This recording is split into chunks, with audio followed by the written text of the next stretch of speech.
Prof. Fine. Aminul? Yeah, I'm fine, Alhamdulillah. Good. Thank you for Prof.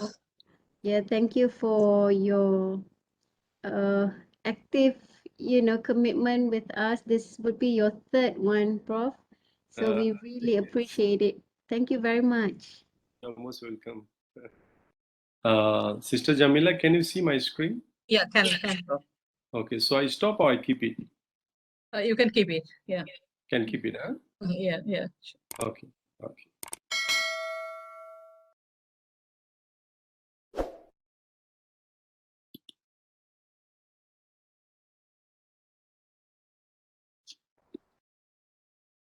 I got a webinar next Saturday again in Pakistan, and then the following week will be in Turkey. And I kept postponing requests of 3 more. So and I think from now onwards, every week would be like that. Prof. Gita also joined. Prof. Gita, thank you very much for your support. Prof. Gita is from just retired recently from UITM. She's like my big sister. She always supports. She joined all my webinars. Hi, Prof. Good evening. Good evening, Prof. How are you, Prof? I am fine, thank you. Nice to see you. Same here, Prof. All the best, Prof. All right, thank you, Prof. Yes, this is Dr. Farah, our advisor, our business advisor. Okay. Oh, you Yeah, are we'll be introducing her. Okay. you're connected to Kuala Lumpur campus. Yeah, I'm attached at Kuala Lumpur campus, and this PGSS, most of them who are here are based in Kuala Lumpur, except for Prodan. Okay. Prodan in Johor Bahru.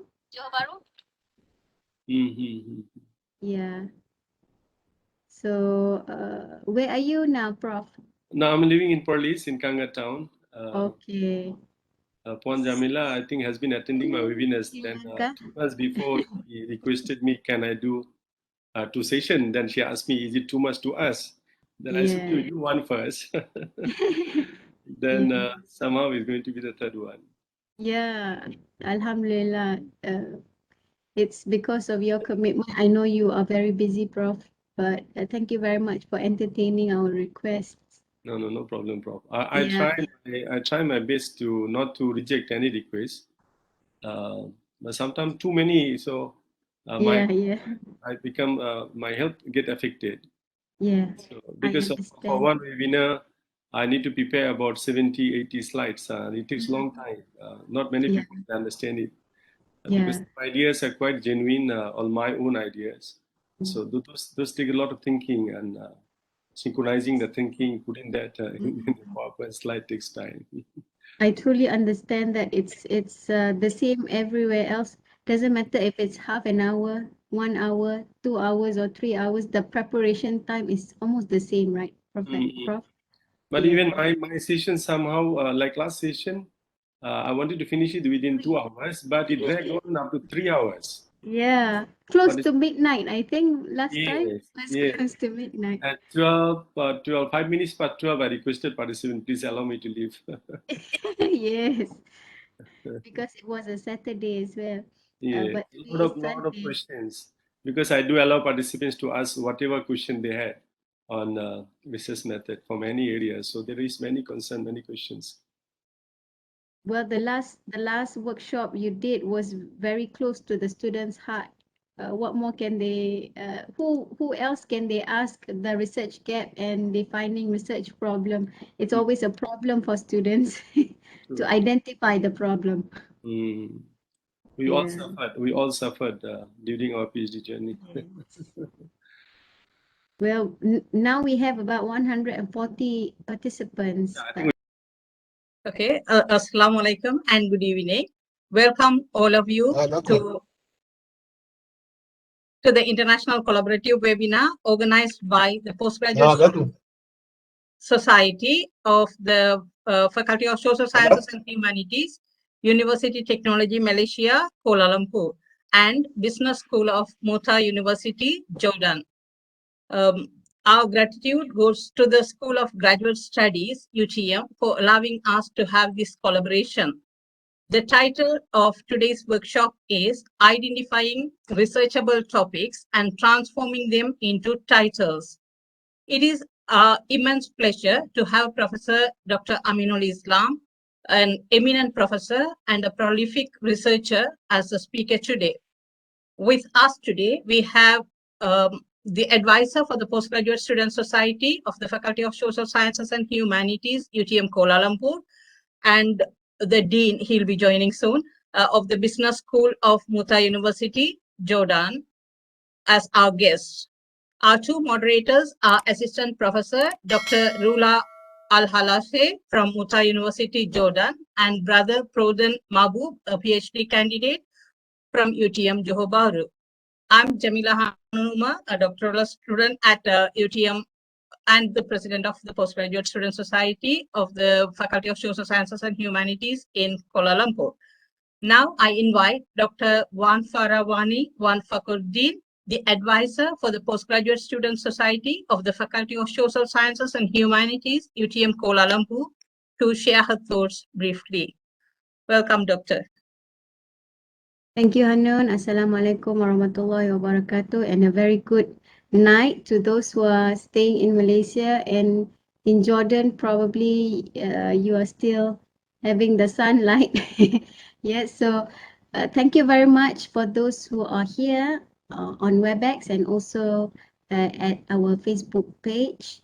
So first of all, let me welcome our distinguished speaker, Professor Dr. Muhammad Aminul Islam, for the third program with us. Let me just recap how we started this collaboration. First of all, he came on 10th of July, online of course, talking about identifying research problem and developing theoretical framework. Our attendees back then was more than 500 participants. And then a week later, after that, he gave another talk and a very exciting one for the students, which is identifying research gap and defining research problems through literature review. That one was a hit, Prof, where we had almost 1,100 participants. We talked about it just now. It was midnight that you stopped. Yeah, so this time round we bring you another topic.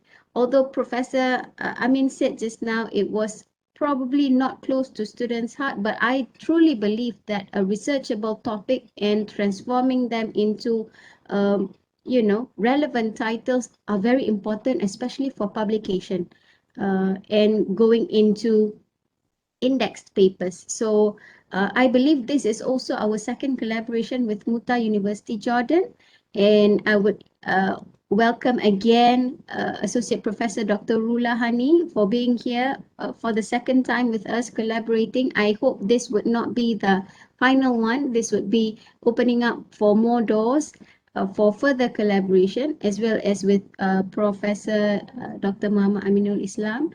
So I would not take a long time. I welcome again Prof and our counterparts at Muta University Jordan, as well as I would like to thank our PGSS members who made this happen, especially to Hanun as the president. And I'd like to give a shout out to other members, Pavitra, Fauzia, Amira, Prodan from JB for making this happen. And I pass back the floor to Hanun. Thank you very much, Prof, and our counterparts at Muta University. I hope you will enjoy the session. Thank you very much. Thank you very much, Doctor, for the very brief but very insightful talk. Now I will pass it on to Dr. Rula to proceed. Dr. Rula.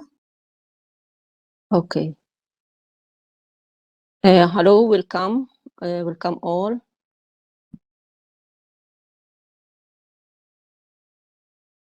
Welcome all. Our Dean here finds some problem in connecting with WebEx or Facebook.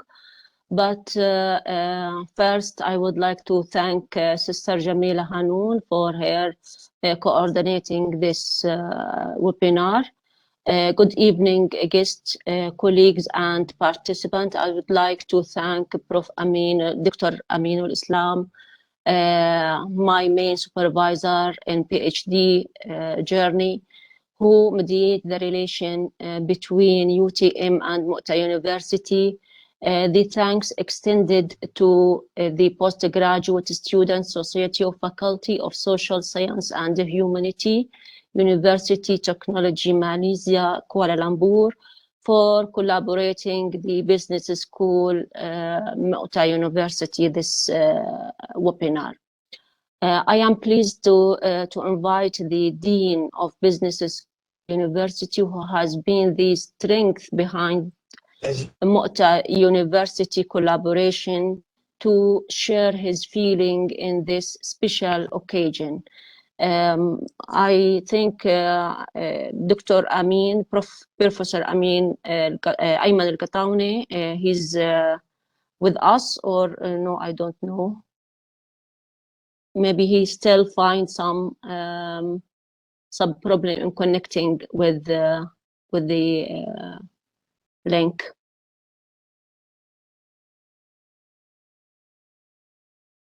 But in behalf of Professor Dr. Ayman, he is very thankful for UTM and Dr. Farah Fakhruddin for her collaboration, and many thanks for Professor Dr. Aminul Islam for his also participating in this session and offering his knowledge for the Middle East student also, and especially Jordan. I think Professor Aminul Islam, he will join us in a few minutes. What you think, Jamila? I don't know what we can do. No, it's okay, Dr. Rula. Maybe the dean can join later and he will have his time. That's fine. Okay. Professor can start, Okay. and then, yes, that should be fine. Okay. Thank you, Dr. Rula, for that. Now, a brief introduction about our guest speaker by Brother Brodan Mahbub. Please take the microphone, brother. Okay, thank you very much, Dr. Rula Hani Al-Halish. Before introducing our guest, I would actually, it's my privilege to introduce our speaker, Professor M.D. Aminul Islam. He is currently working as a professor in the School of Business, Innovation and Technopreneurship at the University Malaysia Perlis. He received his bachelor's degree from the International Islamic University Malaysia, MBA and Doctor of Philosophy from University Sains Malaysia. He also completed an advanced diploma in teaching in higher education from Nottingham Trent University. As an award-winning academic as well as researcher, Professor Islam received Raffles Education Founders Award for being the most deserving academic staff of Olympia College Malaysia in 2006. Excellent Academic Support Award in 2009, the Best Lecturer Award in 2010, the Best Supervisor Award in 2018 and in 2019 for producing the highest number of PhD graduates, and the Research Excellence Award in 2020 at University Malaysia Perlis. He also won the Best PhD Thesis Award 2011 for the Outstanding PhD Dissertation at University Sains Malaysia. He is a member of Asian Academy of Management, Malaysian Institute of Management, and an associate member of Malaysian Finance Association. He is a visiting professor of Northern University, Bangladesh, Daffodil International University, East Delta University, Thammasat University, Thailand, and an academic advisor of Central College, Penang. He has authored and co-authored 5 books, 2 book chapters, and about 200 research papers. His writings have so far attracted about 550 million reads in the ResearchGate and about 4,600 citations in Google Scholar. 20 students completed PhD with his supervision. Currently, he is supervising 15 PhD and 15 postdoctoral scholars. His recent research has spanned issues related to entrepreneurship, IPO underpricing, earning management, blockchain, blue economy, Islamic banking, and sukuk. Now it's my immense pleasure to invite our guest speaker today to share his expertise. Now, floor is yours, Prof. Please. Thank you very much, Brother Pradhan, as well as Dr. Farah for giving introductory speech at the beginning. Also, thank you, Sister Jamila and Dr. Rula Al-Halasi for taking the initiative and putting effort to organize this webinar. Of course, I would like to thank the UTM, University of Technology Malaysia, especially the Kuala Lumpur campus, and Mota University Jordan for also collaborating to organize this event. For participants, Assalamu alaikum, good morning, good afternoon, good evening. As I understand that most of the time in webinars, we do have participants from many different countries. The last webinar we had about a month before, we had about participants from about 44 countries when you check the Google form. So we have participants from everywhere. So, so based on the time, I just wished you. And let me start with that. Welcome you all to the session. The topic, even though looks like introductory topic, but it's a very important topic. Dr. Farah has also mentioned at the beginning. All of us, we suffered. Those of us had completed PhD, and those of us are doing now. All of us, we suffer with the title at the beginning, okay, until the final viva. My PhD thesis title was finalized in the final viva session, during the final viva session, okay. And those sessions that I chair at University of Malaysia Perlis as the chairman of the session for final viva was it. Almost 90% is student thesis title being proposed to make changes, to be edited. So this is normal. And when you think of doing research, many students will come straight to us and ask the supervisor, can I, will write an email, I would like to do PhD with you. And some of them will come and see us physically and tell us, I would like to do PhD. And we start asking questions, what you like to do? And then students have many different kind of ideas. Many are researchable, many are not researchable, many are too difficult, many are too complex. Some are, somehow can be modified and can be accepted as PhD proposal and all that. So from that experience of attending viva sessions, proposal defense sessions, pre-viva sessions, I thought it would be good to share this kind of topics in a webinar where participants can benefit at least to finalize your topic. Those of you who are thinking of pursuing PhD and those of you are already doing, I hope the channel will be helpful, okay? As usual, my first few slides would be introductory slides, as some participants could be completely new with me. So I hope those of you who have been participating all the webinars with me will hold on for some time, at least about 5 minutes. I won't take very long time for those slides, okay? Now, research essentially is defined in the book's definition. We say it is an organized, objective and systematic process to study a particular problem that needs a solution. So I put it in mark, and I always say that if there's no problem, there is no research. Research is only undertaken when a problem is identified, okay?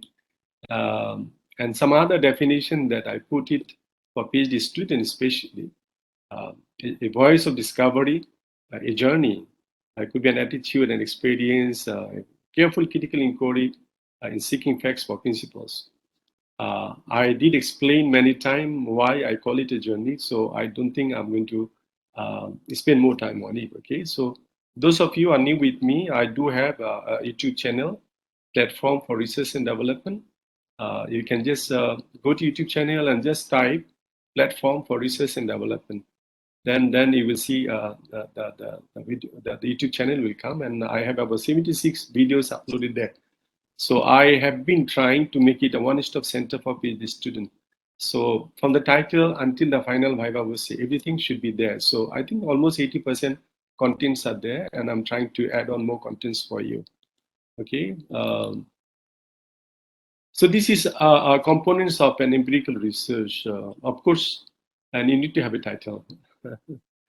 But to have a title, you may end up finalizing the title after completion of the whole project. All right. But at the beginning, you need to have a title, right? If you want to know me, you must know my name. So either you call me Amin or Aminul or Aminul Islam. You have to know my name. So that's my identity. So any research you do, the title is your identity. So that's how important it is. If I got no name, then I got no identity. So in a research, either it's a PhD or as Dr. Farah was saying, if you want to make it publishable in a good journal, then the title got to be sketchy. The title got to be something attractive, so that looking at the title, people know already what kind of research that you have undertaken or what kind of research you are pursuing or undertaking now. Okay, so that's how important. Start with the title. As you want to know me, you start knowing me for my name. Then only you start recognizing me. So looking at the title, you recognize what kind of cases you have. Okay, that's very important. All right. This one I'm not going to spend time also. If you want to look at this, the tree analogy, I have explained many times in my webinars, and I have a video in my YouTube channel, so please watch it. The reason I keep it there, as I have shown you, different parts of the tree, they're all interconnected. That makes up a tree. And I always say that in research, every part of the research method, the components of research are interconnected. Idea start flowing from the beginning and ends with the abstract. We write the abstract at the last, so it ends with the conclusion. Okay, so in a research, we start with the research problem, and finally we end up with outcomes that we get. But the whole thing that we see, this is a tree. So if you're having an apple, this is an apple tree. So when you are doing a research, that title tells you what kind of research it is, as the outcome tells you what kind of tree it is. So if you are seeing the, all right, I think I have to be a bit louder. Okay, no problem. So as I was saying that if you see the apple in the tree, meaning that this is an apple tree. If you see mango, then it's a mango tree. So same like the title of a research. If you look at the title, you know what kind of research it is. It is a marketing research, it's a management research, accounting research, finance research, or something else. By looking at it, you know already. Okay, and whether the research is something totally novel, totally new, by looking at the title, you would know. Okay, by like if you look at the tree, if you look at the size of the apple, if you eat and taste and you see something different, you know what kind of outcome you have. By looking at the title itself, you would know what kind of research it is. Okay. Now, research starts with problem, as we said, right? Those of you attended with me the session before, the last session. Every one of us, we do many things every day. We go to school, we go to colleges, universities, we meet our friends, we meet family members, we mingle around with our neighbors, we go to the mosque to pray and we meet many people, we go to market, we meet many people, and we do observe problems there. But what we do, the attitude of the person who see the problem. So most of us, what we do, we just ignore them. That's what we do. Most of us, we do. We ignore them. Even you see somebody, some accident taking place on the roadside, not many of us will stop and try to see whether I can do something for him, right? We ignore most of the time. But sometimes we talk about them. So like the example I've given you, I see an accident happen on the roadside. I come back home and I tell my wife, I have seen an accident taking place on the roadside. So we talk about it. Very few of us will try to solve it. Try to solve it. Very few. And that's why not many people will pursue PhD, because the reason we pursue PhD is to solve a problem that is affecting the society, the country, or the world at large. Okay, so we are deciding to be the third group of people, Not many, very few people will do that. And that's why you see even people who decide to undertake PhD, the completion rate is only 50%. 50% PhD student will drop out after enrollment to some point. Okay, 1 to 3 years at any point, 50% student will drop out from the program because they cannot sustain, they don't have the stamina and all that to go ahead with the problem and try to solve them. Okay, so as those of you are sitting with me, of course, I assume that you have the attitude to solve problems. Okay, if you do not have that, then better you leave. You should not be doing or pursuing a research. You should not be pursuing a PhD if you don't have the attitude of solving a problem. Okay, so if you don't have, still you want to pursue PhD or any research, you have to develop that kind of attitude to solve problems. Okay, so this very important for us to know. Okay, so how do we start? So the title is what? Identifying topics and then transforming them into titles. Okay, so I am starting with depth. Any research we do look at two things. One is depth, right? The depthness, right? The other one is we call it width. So depthness, which is important for PhD, very important. The breadth and depth.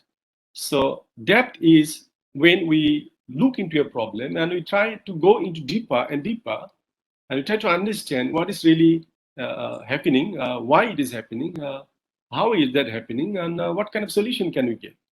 Okay, and can it be researchable, and we can find out some kind of solution to it, right? So depthness is that in PhD research, definitely that what we want. The difference between a master's and PhD thesis is basically depth. Okay, so in a PhD research, it's a very focused area, and the depthness is very deep. But when it comes to master research, the breadth is more. Breadth is more, but depthness is less. Okay, that's how we differentiate the PhD and the master research. Okay, so let us look at it now. Start with the depth. So take a course in an area of interest early in your graduate program. From the graduate program itself, you should have some kind of mind what you would like to be, right? That's what we wanted. For example, when I was doing my degree, when I entered into third year, I was asked to choose a major. Okay, so is it finance or management or marketing? So I have to choose a major. So that's the time actually I have already decided my future career, which pathway I'm going to follow, right? So that's what I'm saying, that if you are thinking or pursuing career in management or marketing or finance or any area that you feel interesting to you and you see a lot of job scope and future career is brighter, then you should be taking some extra course, even though it is non-credited one. Okay. Attend all the colloquium talks you see scheduled in the department. You may not understand all of them, but the exposure is very important. So even from undergraduate to master level, you should be attending colloquium, seminars, symposiums organized by the faculty or the department. Read survey papers in some areas of interest. Attend nearby conference. If you're having a conference in the university, if you see some conferences happening in the university campus, you should be just going around and attending, even though you don't have a paper. Doesn't matter. Go there, sit down, listen to people, and see how research is being conducted, and how it is presented to people, and how they debate during the presentation, question answer session. That gives you a lot of clues and good training for you to make yourself ready for a PhD journey. Okay, talk to your faculty members in the area. This is I always encourage, right? Those of you who have attended talks with me, you should be always talking to different kind of people. Even if you are pursuing PhD now, never keep yourself with your supervisor only. Talk to other academics in the faculty.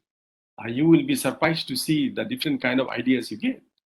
Possibly because sometimes, as supervisors, we get bogged down with the title, and then we get too busy with correcting your sentences, your thinking and all that. So we tend to be too focused on correcting mistakes rather than focusing too much on ideas that is given sometime. Okay, so and that's the reason you need to discuss with some other faculty members available in the faculty in the same area. Okay, and also later I'll talk about it. Possibly the senior students who are doing PhD at your campus or some other campuses. Okay, so that's how we started, right? So I said that we start with the depth, and then we develop some depth. Okay, so what do? We conduct literature search. It's normal. We need to read some papers, discover latest research in the recent conferences. Conferences are the place where the paper are presented when the research are undergoing, right? Research, it's not completed yet. So we'll get fresh ideas from conferences, and that's the reason we do encourage students to attend conferences. If you are reading a journal paper, meaning that research have been completed, and I'm not sure how many of you understand it. When we complete a research, we say, for example, you have started PhD like Pradhan, he could have started in 2017 or 2016, and this is 2012 he is completing. And after completion, he's going to write a paper and submit it to a journal. And if he's submitting to a good journal like Emerald or some other prestigious publishers, it may take 1 year to publish. I got one paper published in Emerald, it took me 1.5 years. Okay, so now you can imagine a research started in 2017, completed in 2021, submitted for publication, and published in 2022. Is it really updated topic? Surprising, right? So when you read paper, if you know today published, so I'm reading the recent one. It's actually not recent. You may be reading the research that is undertaken 2 years back, 1 year before, or 3 years before even. But we read as it is. We look at the date of publication, and we will say this is the updated one. This is the recent paper, but the data may not be recent as you look at. Okay, and then you can find papers in Google Scholar and follow the citations. I have given a red mark there. You just find any paper and see how many people have cited. Some journals are predatory journals, which I do not want to talk about it. A paper published in a journal which should be something reputable, and then it should be cited by some people. If you find a paper no one has cited, meaning that not many people are interested to read the paper, meaning that the paper may not be a good quality papers, and that's why not many people have read and not many cited. More citation meaning paper more quality, usually. And then I say that read a research paper each day and summarize it. And I'm putting it here that how to review a research paper, how to read a research paper. I do have a video in the YouTube channel. I put the link. We will share the slide with you, so you can click and get my YouTube video link, and you can watch it. And also how to summarize your research paper. I do have a video also. I have given a template. Those of you attended a systematic literature review webinar with me. If you have not attended, you can watch the video in my YouTube channel. On next Saturday, I'm going to have a webinar in Pakistan. That webinar will be on systematic literature review. You may want to attend into that webinar. So that video is also available for you, so you can look through. So in order to develop some depth from our thinking, right? So I'm recommending that we do conduct some literature search, we attend some conferences, we get some paper that are cited by a few people, and we learn how to read a research paper and how to summarize a research paper. Now, let's move into defining a research topic then, okay? So I'm saying that when you can answer the following question, you are ready to conduct a research, okay? You are ready to conduct research. What problem do you want to solve? Do you have that answer? Who cares about this problem and why? Meaning that this problem is affecting whom, and why you think that this one is important. Okay, these people cares about it. Okay, who have others? What have others done to solve this problem, and why it is inadequate? Because you can see a problem. Actually, some researches may have been done, and some solutions could have been provided, but you have not got hold of it. So you have to find out. We have to find out some research on the same area, what have been done and what has not been done. That gives you the research gap. We'll talk about it a bit today also later. What is your proposed solution to this problem? Do you have something in your mind? How can you solve this problem? Because when you are planting a tree, remember, when you are planting a tree, you already have in mind what kind of fruits you want. So when you are taking up a research, you have to have some kind of idea what kind of output you'd like to see. So that's why we're asking this question. What is your proposed solution to the problem that you have identified? What is new about your approach? There are many different approaches of research, and there has to be something new because you wanted to have something novel. something innovative, something quite new, right? So approach got to be also looked into and analyzed. Who will care if you succeed? Meaning, who are the readers? Who are your potential readers going to read? Are they what are the stakeholders of the papers that you are going to publish? Okay, how long will it take? That is very important. Sometimes many students come to see us and propose titles and topics. We will tell them this one is not doable in 3 to 4 years time. And many students will argue with me, say, Prof, I want to do a PhD once in a lifetime, so please allow me to say, no, it's not talking about once in a lifetime. This is something.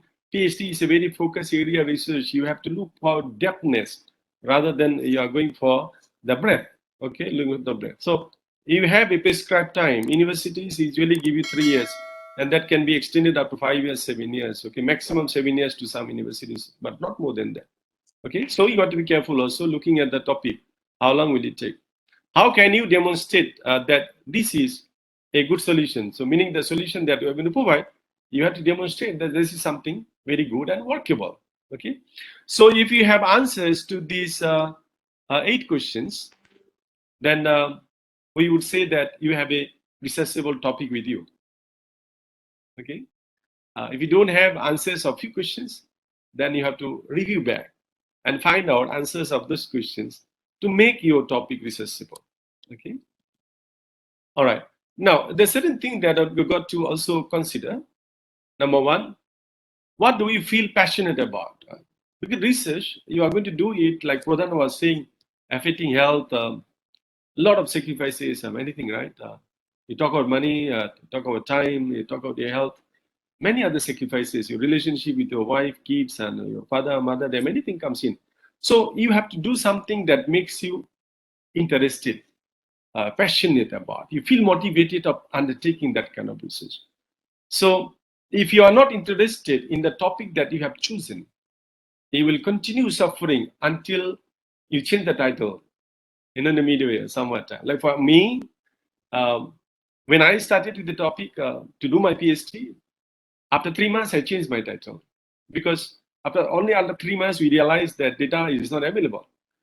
And then after going through another 3 months, we changed title again, because we realized again, even the title we had at the second one, still data not available. So then we finalized in the third attempt, okay? Then we started proceeding. So it took me already 6 to 7 months just to finalize my topic and the title, to start with. And then when I defended the final Viva Voce, then after that we changed the final one. So that became the final title. Okay, so when you are choosing the topic of research, make sure you are passionate of that. If you feel motivated, you feel interesting, something for you. It goes with your character, your attitude, and all that is very important. What are your strengths? That's very important. I see many students coming to do research and their phobia on softwares. They have never learned SPSS, do not want to learn PLS. Many of them will tell me, Prof, I will just outsource it. I do not really encourage it.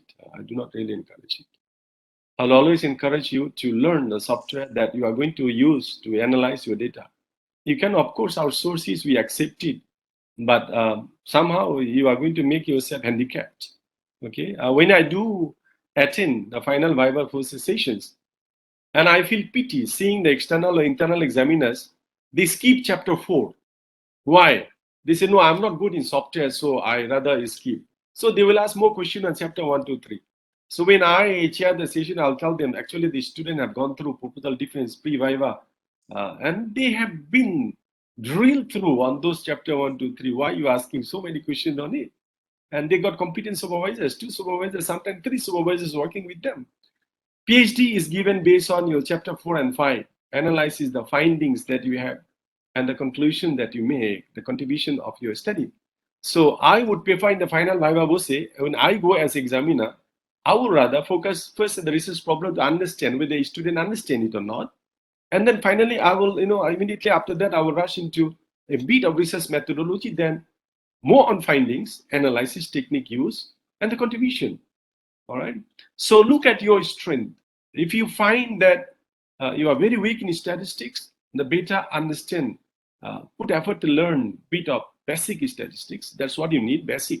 I'm not asking you to learn a lot of statistical thing. The basic statistical thing, very important. And then the software, at least one software. So if you do not learn it during the journey of PhD, you should learn it. You should learn it so that after you finish your thesis, you can write your paper by yourself. I see many of my PhD students who did not learn softwares. They have to depend on people to rerun the data because you are not going to publish one paper from one PhD thesis. There are many. I have written 7. I have one student written 17 papers from one PhD thesis. 17 papers. Because the student knew exactly how to run the data. So he divided, different parts, and he rerun again and written the paper on it. So you have to. If you are weak in certain areas, then you got to strengthen those areas before or during the journey. Collaboration, join a productive group. That is what you have in most of the universities in Malaysia. Other countries, since I'm not very familiar, I've been in Australia and UK, I have seen similar thing, but other countries I'm not. Usually we'll have a postgraduate room. That's where PhD students are seated. So that room is a fantastic room. I just love that room. When I joined the USM to do my PhD, when I go to PhD room, and I see students defending final viva versus some defending proposal defense, some are finding defense, some just beginning, some collecting data, some analyzing data. So you have many different stages of students in that room. And we learn more from those students than our supervisors, So that productive group must be there. So the senior students become a mentor. Supervisors are busy people. They have many things to do. They may not be always available to guide you. Okay, so you have to get some guidance from seniors.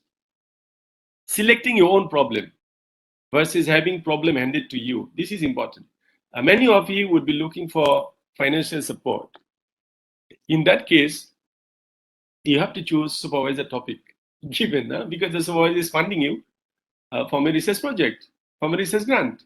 So you got no choice. So now you have the problem. I said you got to be passionate about the topic.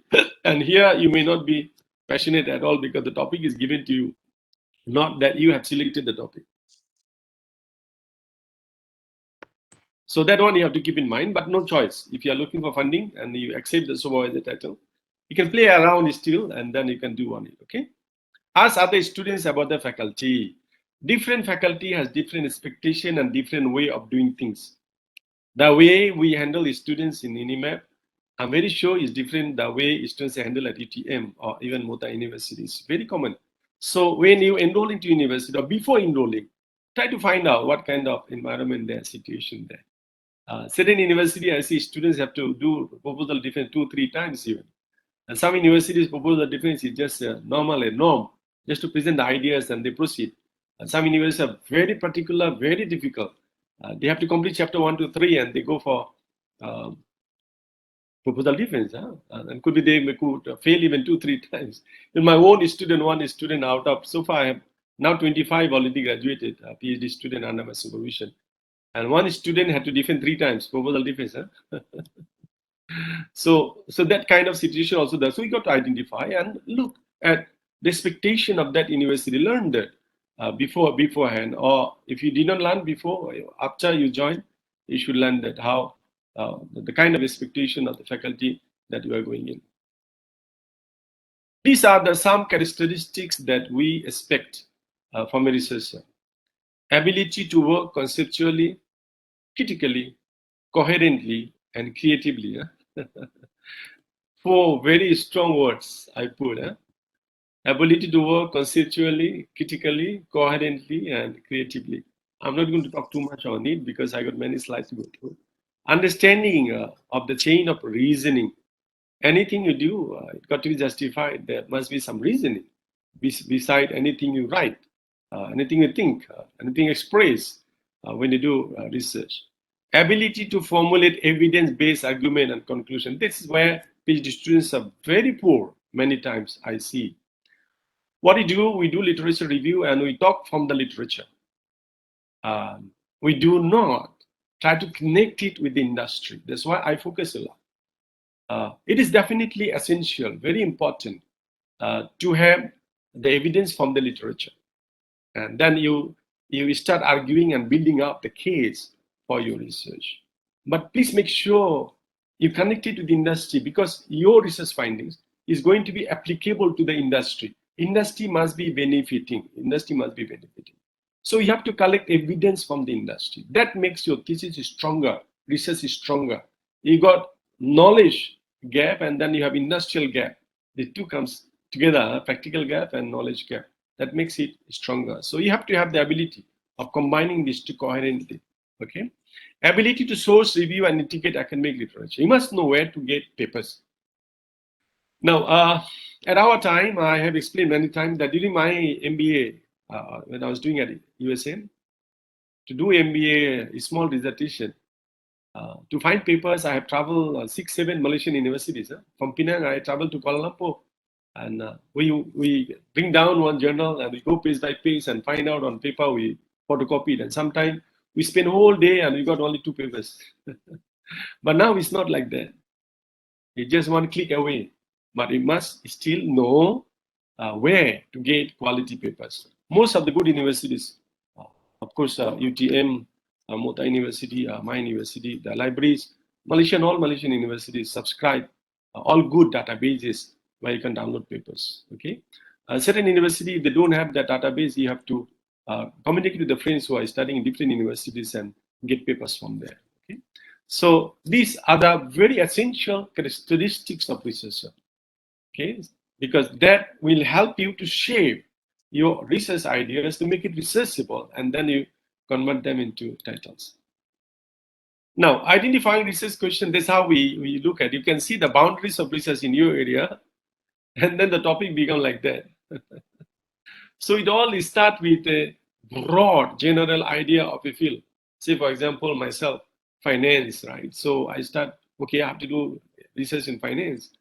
Then I see most of the finance related areas are saturated. Finance is a field where not much of creativity, innovativeness are there. So still I have to produce something new in my PhD thesis. So I have to make it, focused. I have to find a niche. I have to find a gap. Okay, so we go for a thematic area to a cake, a small piece of cake. So that's become the topic. Okay, so you go with the general idea, and then from there you narrow it down. I'll have more slides on it, so I'll discuss more after that. Okay. Now, how to choose a topic? Okay, so I'm saying that it should be something really interesting to you. Then you're looking at what is the current state of research and discussion in the field. How would undertaking this research contribute the knowledge in the field? What is the significance of the topic? Is practical, doable? Is it achievable, feasible, realistic? Those questions should be always there. Is it practical, something? It is doable? Is it achievable, feasible, realistic? Those questions are very important when you undertake research. But again, I have a few more slides on it later. Aims should be very general, but objectives are very specific. Okay. Now, how to identify research area? Then again, you have certain questions here, which I do not want to talk about. I will leave it for you. This one I'm going to read. Of course, you seek help from your supervisors and advisors, mentors, and all that. Okay. Literature review, right? I started earlier that in order to identify a topic, you have to search for literature, right? So we say that literature review has to be done in order to identify topics or problem, right? Establishes the credibility of the writer and the research topic. When you show evidence that the previous knowledge, the theories, the practices, the policies, if you highlight and show them that this is something not done, this is something that it's a vacuum somewhere, and you would like to fill up that vacuum by doing the research, that establishes the need of doing a research. That becomes your motivation of doing the research. You feel motivated, something new. I'm going to contribute something new. I'm going to solve a problem which had not been tackled before. Okay. Essentially, the part of research process, including proposal writing. So we are saying that while you review research papers, it helps you. It helps you to formulate the research questions and all that. And through the literature review, it may form a research project itself. Okay, so you are doing a research and you are developing a project. Now, literature gap is something unexplored topic, right? We talked about it, and the gap is also considered missing piece of pieces in the literature. It's the area that has not been explored or underexplored. That's what you're talking about, right? And let me talk about it a bit again. When you talk about categories of research gap, this one I thought of putting more slide, but later I decided not to because focusing on the topic for today. So you can identify research gap from many sources. It can be an empirical gap, it can be a knowledge gap, it can be evidence gap, it could be a theoretical gap, it could be a population gap, the population that is understudied, not studied before. It could be implementation application gap, or it could be even methodology gaps. So to identify gaps, there are many areas or categories available. For a PhD thesis, a combination of at least two would be good. Empirical gap and methodological gap, or knowledge gap and methodology, or knowledge gap and implementation gap, or theoretical gap and implementation gap. Some kind of combination of two will do better, okay, to do good for your research. Then it become novel and something which is defendable, okay. Now, this is a model being proposed, call it CUM chart. Known to unknown, and then it comes to me, what I'm going to do. So K is known, known is what is known to the topic. So what has been done? And unknown is what has not been done. And finally, it's coming to me, what I want to learn from my research. So you know what has been done through literature review, through evidences that you have collected from industry and all that. So you know exactly what has been done, and then you're identifying what has not been done. So known and unknown, that gives you the gap. That is his gap. Okay, and that's what you are going to focus on me. You are going to focus on it. That's what going to give you what kind of learnings, what kind of outcomes you are going to see. Okay, as I give you a simple example, most of the time when you are doing a research on an apple tree, and you plant that new apple tree, that the fruits that you come out, then when the fruits come out, it must be something different. At least the size is different. Maybe the color is different. Maybe the taste is different. You know, so it has to be something different. So that's what I'm saying.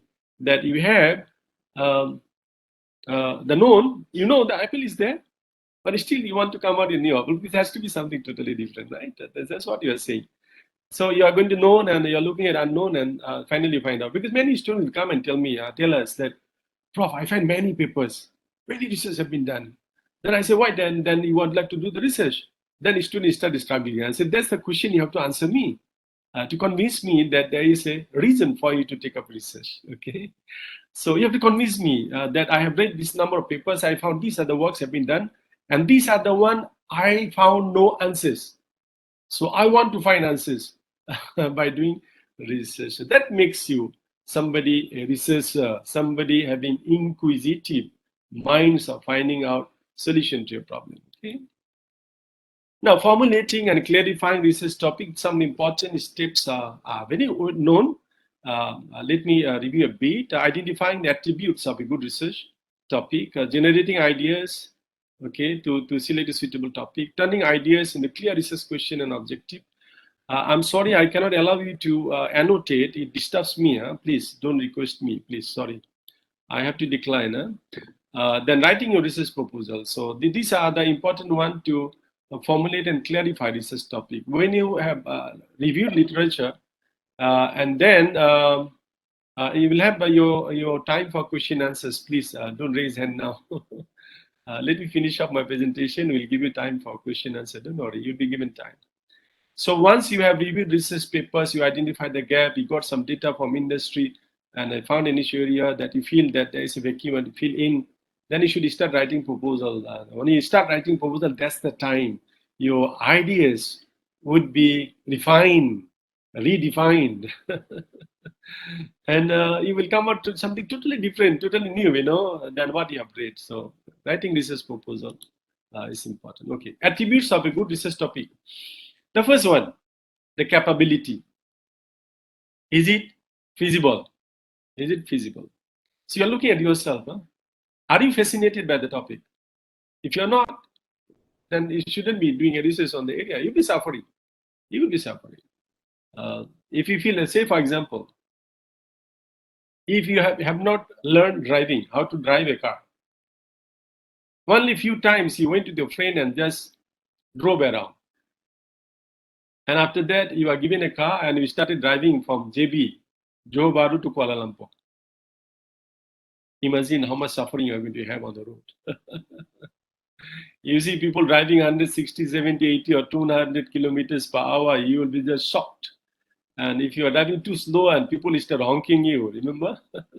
So if you are not fascinated at the topic, that's what you're going to have during your PhD journey. So you got to be fascinated about the topic. You got to really be capable of doing research in that area. Do we have the necessary research skills?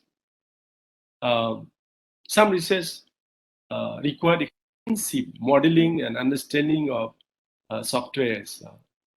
You have to see whether you have enough skills and whether you have the aptitude to learn those skills. Okay, can you complete the project in the time available? I already said earlier, you are given 3 years time, 4 years, 5 years, sometimes 7 years. That's the time given to you. And with COVID now, you know how difficult to collect the data now. My students who distributed 400 questionnaire online did not get back even one in the first attempt. So time is very important. Data sources, why are you going to collect the data? Very important to define and find out, you know. So that time, completion of time, the completion time given by the university, you have to fulfill that. Will the research still be current when you finish? Most of the students will claim in chapter 1, I am the first one doing this research in my country. Normal. Almost everyone will do that. No one has done research in my country. Many research is done in many different countries, but not in my country. So we will ask the student, are you sure? Have you really read all papers available and published and available? May not be. And when you are starting a research, developing a new theoretical framework or conceptual framework and collecting data, when you finish it, make sure you are still updated and new. Your findings are still new. What happens if somebody has already published a paper, almost exactly what you are doing now, and it's been published, so you are no more new. You are no more novel. So you got to be very careful when you are selecting the topic. I would always suggest that when you are choosing a title, please review the job trends, future job trends published by World Economic Forum. You can just go online, Google, you just type future job trends, World Economic Forum. You will see the report there. They produce fantastic report every year by showing what are the areas going to be demanding in the future. Many jobs are now available would be totally out of market, totally obsolete. There will be a lot of new areas emerging, business analytics, artificial intelligence, financial technology, fintech, blockchain, a lot of things are coming up, those are affecting the industry, businesses and all that. And we have to take up topics of those areas, if you want to survive in the final viva voce and you want to still be current when you complete after 4 years or 5 years, okay? Do we have sufficient financial other resources? Important, right? You need money. And then will you be able to gain access to the data? Very important. When you choose a topic, first thing I would prefer to look at first thing is the data. Will I get the data? Many students have to change the title after proposal defense. After proposal defense, they realize that they cannot get the data. So you should rather look at the beginning, from the beginning, whether data is available in that area. Appropriateness, is it worthwhile? Will the examining institute standard be met? Every university has its own standard. They have to see whether you are fulfilling the standard of the university. Does the topic contain issues with clear links to the theory? PhD is an academic degree. Even if you do any research, basically it's academic in nature.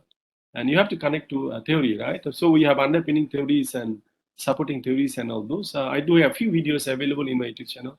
You can go through and understand more if you have not gone through.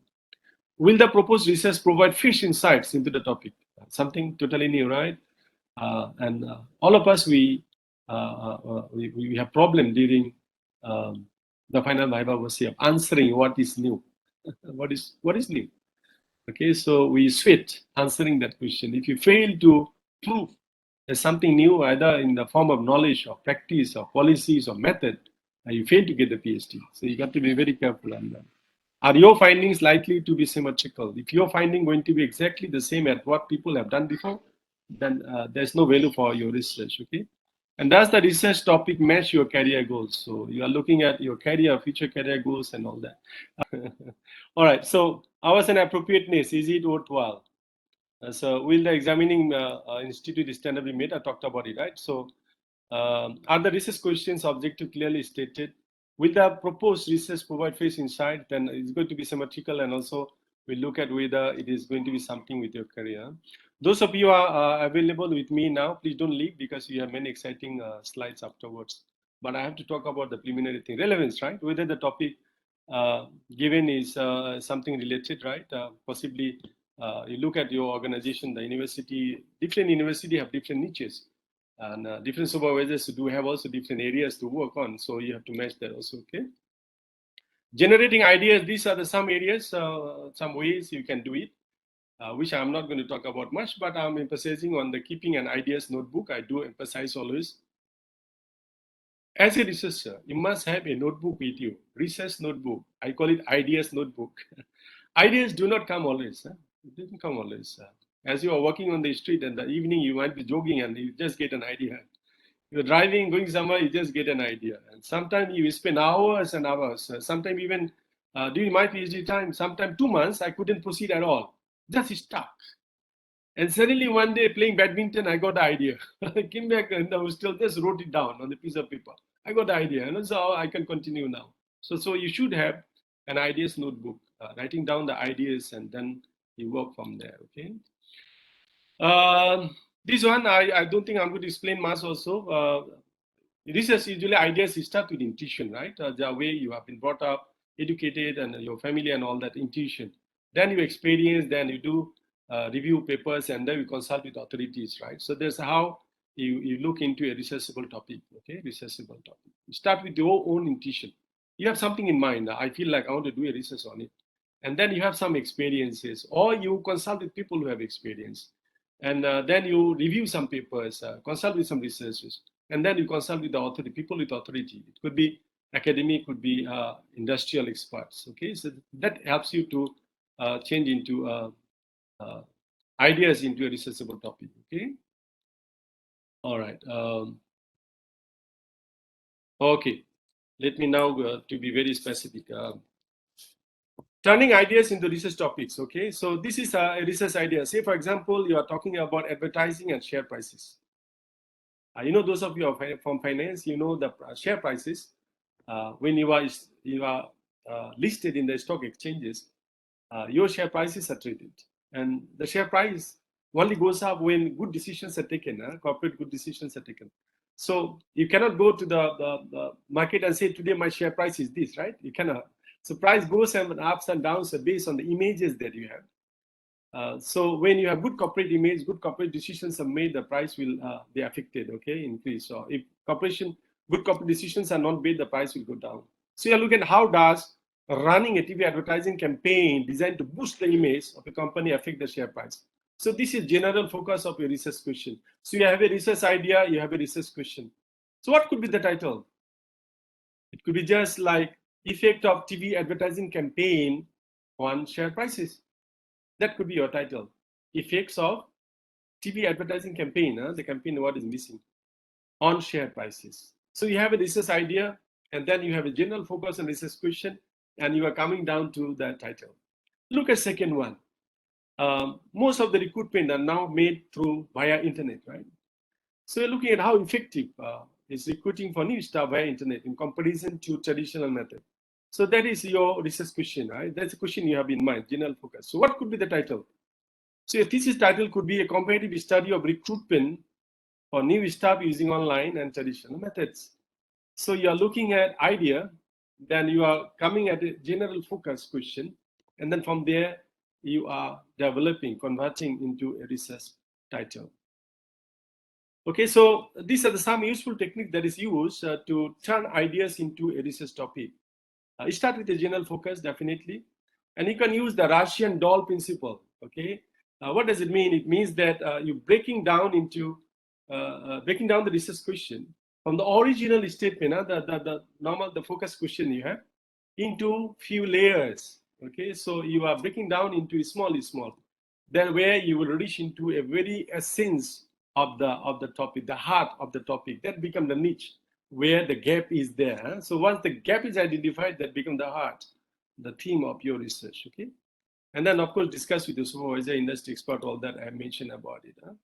This one I won't focus. This one I won't focus. Okay, a good topic should be defining the aims of research. It set boundaries and parameters of research. It provides direction. It is clear and concise and jargon-free, conceptually straightforward. So looking at the title itself, you should have these these are the criteria to be made when you have a title. Looking at the title itself, we know this is a good topic or this is a good title. Okay. Now, so how do we convert from topic to a title? Okay. So we say a title should be very focused, using few words as possible, right? In my university, even University of Utara Malaysia, even Telis University, those I have been around as external examiner, the maximum number of words is allowed is 14. 14 words. Okay, 14 words are allowed in a title.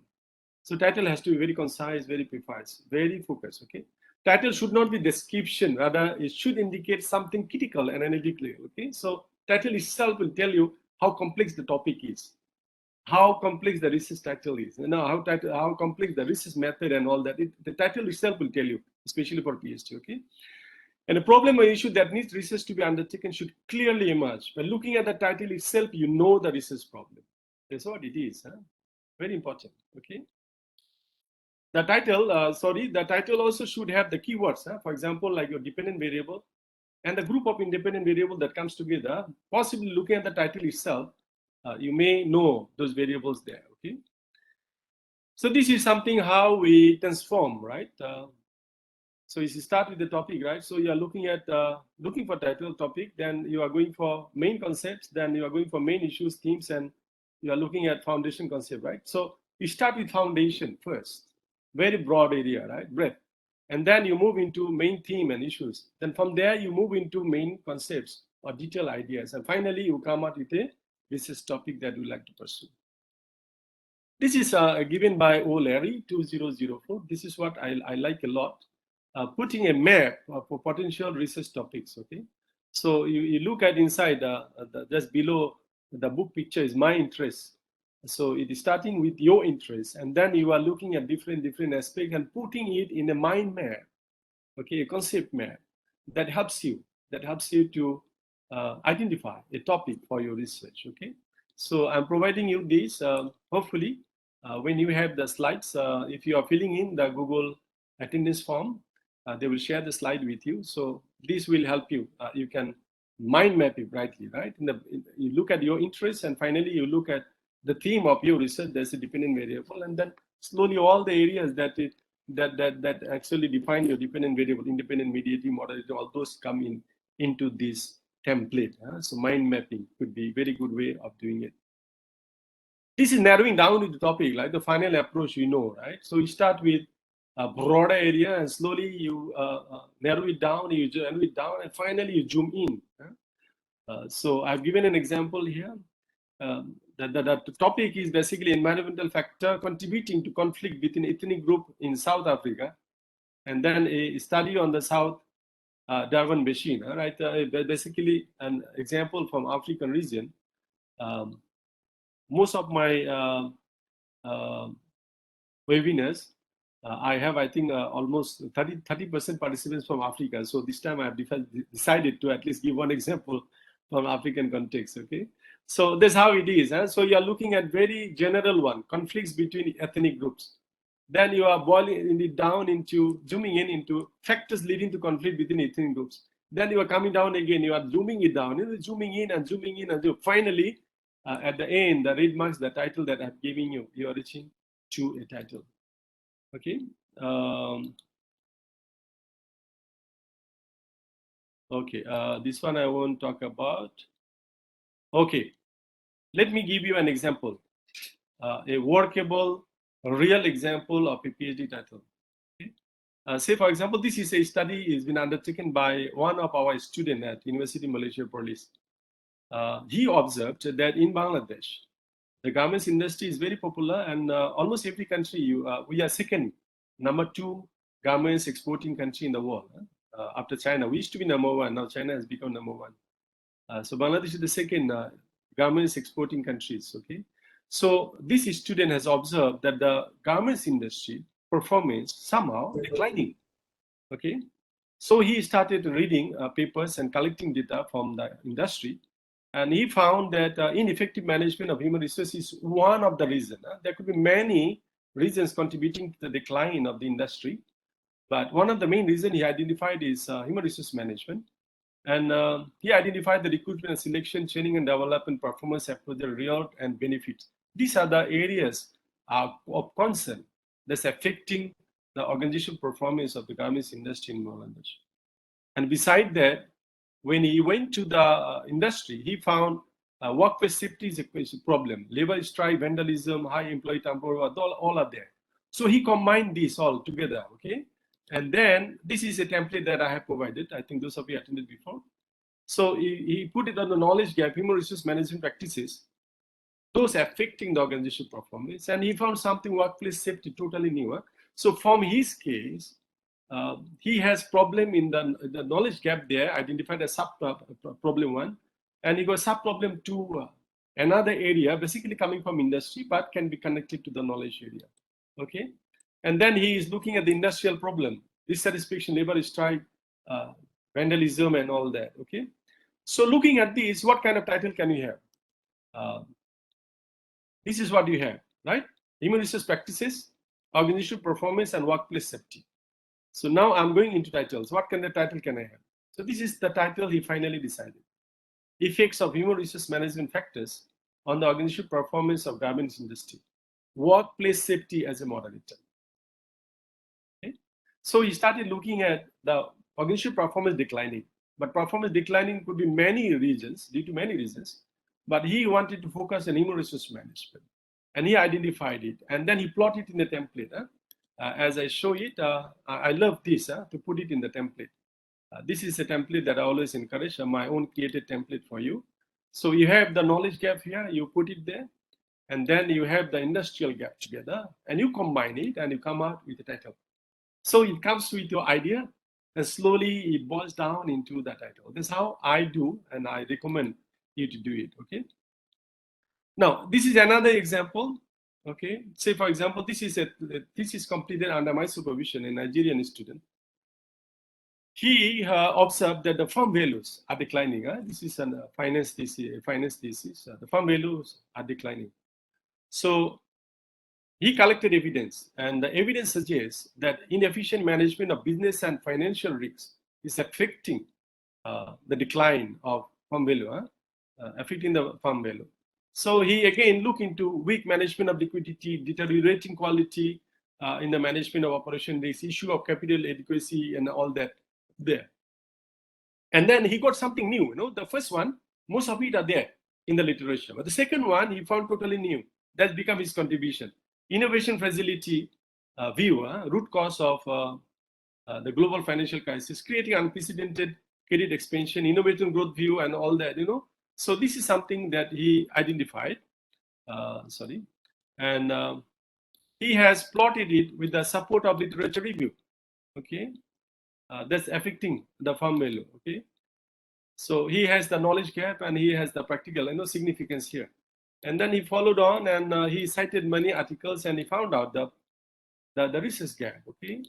And then he continues and he searched more, review more papers and all that. He found more evidence there from the literature, okay? So he has the research gap identified through literature review and industrial data. And finally, he got also data and review papers connecting his new variable, that is financial innovation. That is his contribution of the research, okay? So coming together, we put it again, the template that I have provided. This is the template that I encourage, right? Your main problem in his case is firm value is declining. What are the issues? So he has all those risk issues are there, okay? And then financial innovation. And then when it comes to the contextual practical issues, you have 4 issues here. High non-performing loans, weak liquidity management, high level of fraud and all that, okay? So you put that in the template that I provide. And with that, what kind of title can I have?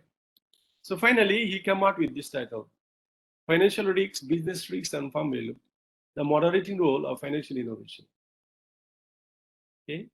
So by looking at the title itself, we know the problem is firm value, because firm value cannot be the problem for business risks and financial risks. Okay. Now the question is, this title, even though was the final title for him, but I would prefer other way. I would prefer, since his contribution was financial innovation as moderating variable, that's a new knowledge contribution he made. So I would rather prefer the moderating role of financial innovation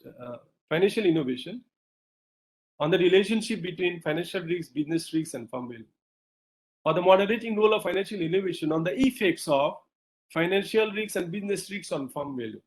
In that case, your contribution is highlighted. Moderating role comes first because that is your contribution. So looking at the title itself, an author, a reader, will know exactly what are you contributing. Okay, so that's how I encourage students to come into defining, finalizing your title. You're starting with general idea, and then finally you look at the knowledge gap and industrial gap, and finally you come down into zoom it down to the title. Okay. All right, so finding a good research topic, well, there are many different questions are there, which I have talked about. Will anybody care about the answer? Of course, we are looking at relevance and justification, importance. Is this problem solvable within a given time? We talked about it. Will I be first to answer this question? So here you're talking about the novelty. Your research should contribute some kind of new knowledge or new methods or new policies and all that, okay? What makes me think that I'll be successful? Okay. Okay. Many of you will think because I am hardworking, I'm very smart. That's a bad answer. Okay. So if you say I'm smarter, that's not a good answer. Smart people doesn't really do PhD. Huh? Not many people doing PhD are very smart one. Huh? Like me even. Huh? Hard worker. I would agree with that. Okay. That is a better answer. And the best answer is because I have some secret weapon. Much better. I know something which others do not know. Okay, that gives me the edge to do a research. Okay, so what will make me successful is because I found an area which is not researched before. Okay, so you are talking about something secret thing that you have in with you, rather than you are a smarter one, you are a hardworking one. Myself, I believe in hardworking. I believe in hard work. I always say 99% perspiration and 1% inspiration. 99% perspiration, that's what I believe. Hard work, perspiration, that works, helps you to work. And those of you are doing it, you know. So what is the secret weapon? A good problem that nobody thought it before.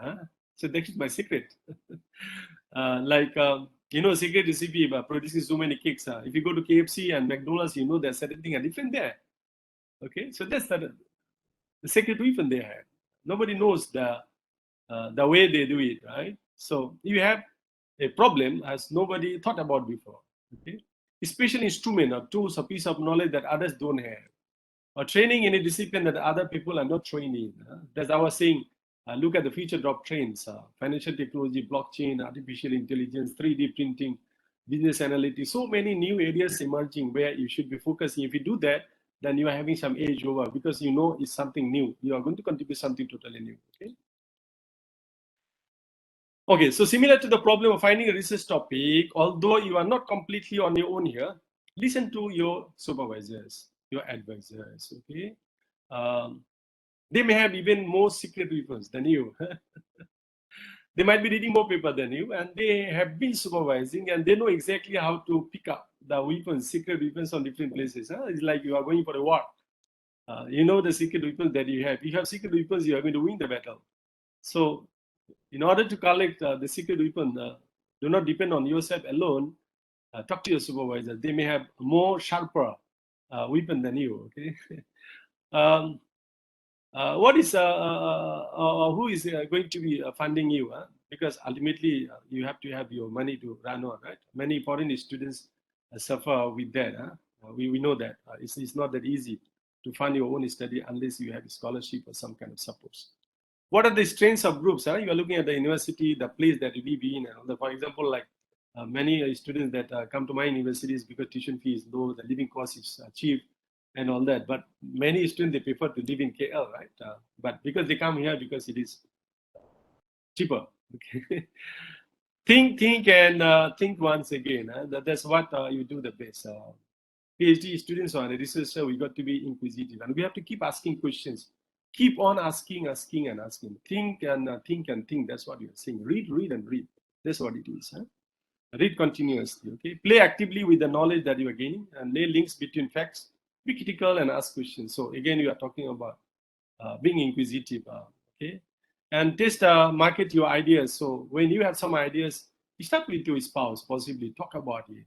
Talk to your friends, your colleagues in the working place, your advisors, other faculty members. Test the idea that you are talking about. And slowly you will reach into a good topic, inshallah.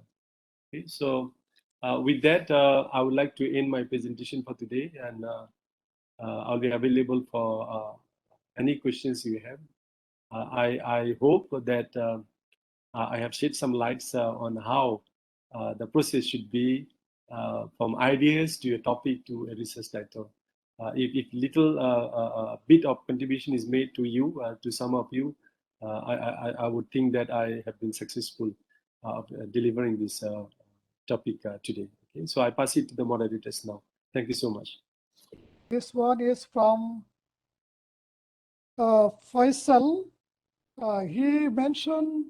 He asked about what are relevance trees? What are relevance trees? I think it's well, I think I talk about the mind map. yeah. It's a similar concept. You can use relevant trees also. It's a similar concept. There's nothing different. It's just different approaches of doing it. I did provided you the mind mapping template. You can follow that, or if you'd like to go for a relevant tree, you can also do that. No, there's no problem on that. There's no harm. Okay, another good questions from Vuhari Haruna. Can the literature gap be part of research question? I think it's a good question. The research question is actually derived through research gaps. Okay, once you identify the research gap, that becomes your research problem. And then from research problem, we transfer into few research questions. So of course, research gap and research questions are very interrelated. If you fail to identify research gap, then you will not be able to have good research questions. But there is another question from Arifa. Arifa, she had two questions. First of all, when I discovered research gap, somehow I found it difficult for me to find related articles for my references. Can you give advice for this? And I'm not sure how did you conclude that you have already identified research gap without having good number of research papers? yeah. By right, you should have adequate number of research papers in order to identify and conclude that you have a research gap. If you say I have a research gap, but I cannot find papers, that's not something very good things to talk about. By right, you should have good numbers of articles, papers in your whole, and then you review them, and through that, you identify the research gap. I call it as a literature gap. I differentiate literature gap and research gap. I do differentiate. Even though if you go to search in Google and all that, they will say the same. But personally, I do not think it is the same. I differentiate it. Literature gap is when you read papers and then identify the knowledge gap. That is something we call it literature gap. And then when you go to industry, industry could be totally different. Something that you see in the book are not practicable in the industry, you know. Many people, they criticize PhDs from the industry. They say PhD is nothing because it doesn't have any application in the industry. And that's why when I supervise the students, I make sure the topic they choose and the kind of analysis they do, the kind of findings they have is applicable to the industry so that they cannot complain. Because at the end of the day, there must be some users of my findings, the outcomes. Okay, so you need to have good number of papers to conclude that you have found the research gap. If you have said that I have already got research gap and I cannot get paper, that is not something very good.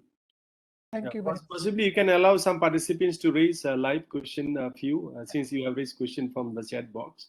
Yeah, we can, Prof. If they want to ask directly, they can ask a few of them.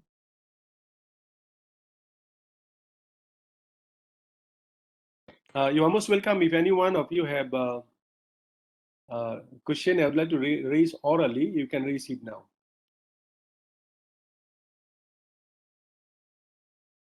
If not, then please go to the chat box then again. If there are any questions. Okay, Prof. Okay, this is a question. Oh, I think there is a question. Okay. Right. Please unmute your microphone, brother. Yeah. Hello. Good afternoon. Good afternoon, Prof. Yeah. Good afternoon. Yes, I'm very delighted and very happy with this kind of your presentation. And in fact, it have I have a lot of questions. Or I have learned a lot of. Though even I have joined the session very late. My question, Prof, is that in the issue of developing the topic, you have made emphasis that one has to be able to bring out, like after you have done the literature review and everything, has to bring out what is the major problem, what is the main problem. Then he has to break it into issues. Then from there into the main, he can be able to build up the title of the topic. So what is the easiest way, or what is the literature or a book that someone can be able to get that one, so that especially the template that you have been citing in your presentation, how can someone be able to get those templates so that at least he can be able to be as a guide for him? Okay, Dr. Yahya, please fill in the Google attendance form. That's why you have to fill in your email address. Then the organizers will share the slides with you, so you'll have the template. Okay. So maybe second question orally, if anyone has. Assalamualaikum, sir. Alaikum assalam wa rahmatullah. Okay, I have question. You mentioned just now about the industry gap. Can you please suggest how can we get the data from the industry to identify the gap? Okay, Sister Yasmin, basically industrial data can be gathered through industry itself, could be through annual reports, could be through some syndicated organization available. They publish industrial data always. World Bank, Bank Negara Malaysia, Finance Ministry, Tourism Ministry. So it depends on what kind of research you are doing. So there are many syndicated organizations available for you to get the data. So what I'm saying that when you do literature review, you have identified the literature gap, the knowledge gap, and then you collect some relevant data from the industry. That makes your argument stronger. You show the knowledge gap is supported by data from industry. That makes you very strong. You can stand very strong during proposal defense, final viva, all that. Did I answer your question, sister? Yes, absolutely. Thank you. Welcome. Maybe one more question orally, if any. Yes, Prof. Yes, please. Prof. Please, my question is that in one of your slides, I learned that you made mention that it's not proper for one to look for research ideas in journal articles. Somewhere in your slide is. Sorry, did I say that it's not a good idea to get research idea from research papers? From research articles, yes, it is written in one of your slides, though I was not able to identify the page. Okay. I don't think, but if I mention that, then that is not right.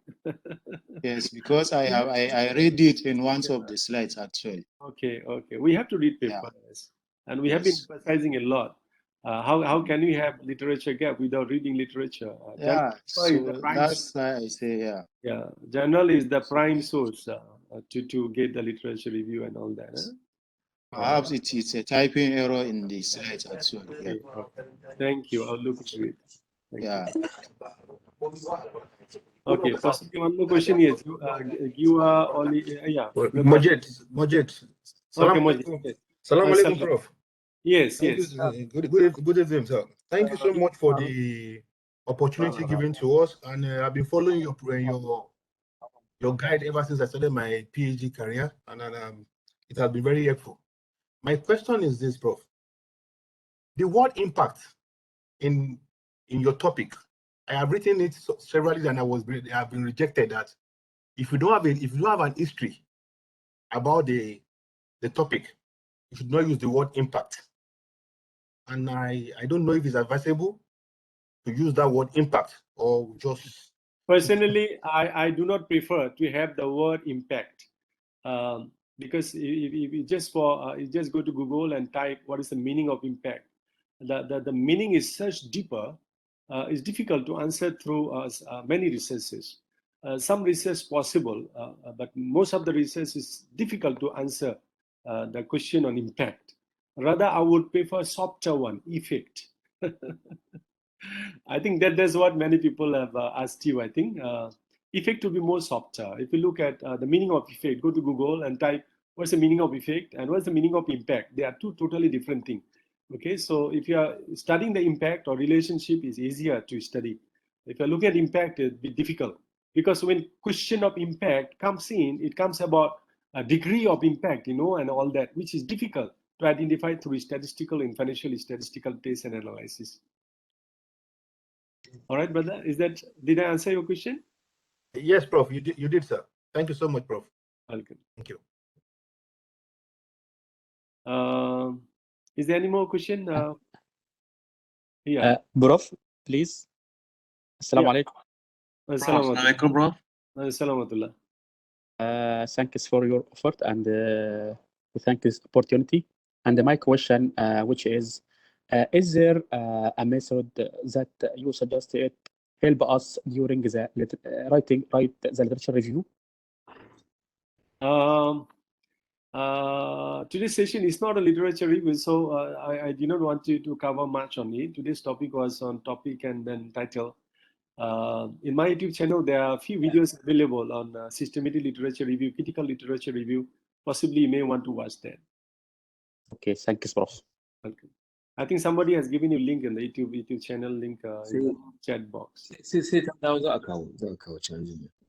Yeah. Welcome, Prof. Assalamualaikum. Brother Idris, yes. Yes, thank you very much for the sharing of knowledge. I'm very glad to have this session tonight. But I just want to know that's very basic of a question. How many variables that appropriately we should have in determining our titles of research? Okay. Thank you, Prof. It depends on the research gap that you have identified and the area of research that you have undertaken. And then finally, through literature review, you will also identify the underpinning or supporting theories together. Sometimes in a research, you may have only one theory that support all variables. So we call that theory as underpinning theory. Sometimes one theory may not support all the variables. In that case, the dominating theory would be underpinning theory and other theories would be supporting theories. Okay. So it depends on which kind of theory you are choosing to underpin your framework. So I personally do not think that you should have more than 5 variables independent. 5 would be like 3, 4, 5 would be just nice. If you have a moderating or mediating, definitely in PhD you will have moderating or mediating, other one of it to be there. Okay. I see some theses like 7 variables, although I don't think you should have that. Even you look at Parasuraman's subqual model, those of you are from marketing, the first paper he published on subqual, there were 10 dimensions. And then he revised that model. He proposed five variables, 5 factors. Okay. So you do not look at the breadth, as I said. For PhD, we look at depth, not the breadth. So you have a lot of variables in the breadth, not the depth. Rather, we prefer less variable, but you go deeper into the topic of it. Yeah, based on my framework, Prof. Yes. I have actually 3 IV, 1 MV, and 1 DV. Is it appropriate, Prof? It's just nice if you have a good underpinning theory to underpin the framework. It's enough, definitely enough. 3 independent, 3 is just enough. 3 independent, 1 mediating, 1 dependent. Just nice. Okay, thank you very much, Prof. Welcome. Assalamualaikum. Assalamualaikum. Sister Jamila, maybe we can now get a few questions from the chat box, then we'll come back to the oral session again. Yeah, sure, Prof. Okay, the next question is from Amar Nawaz Khan, and he's asking, what is the difference between the gap and the problem statement? Okay. In my last webinar, organized by also the same two institutions, I have answered those questions. Basically, you have to have the gap first. From the gap, we define research problem. From research problem, then we will have a statement to portray the kind of research problem we have. So research problem could be longer. The research problem statement would be the shorter one, shorter version.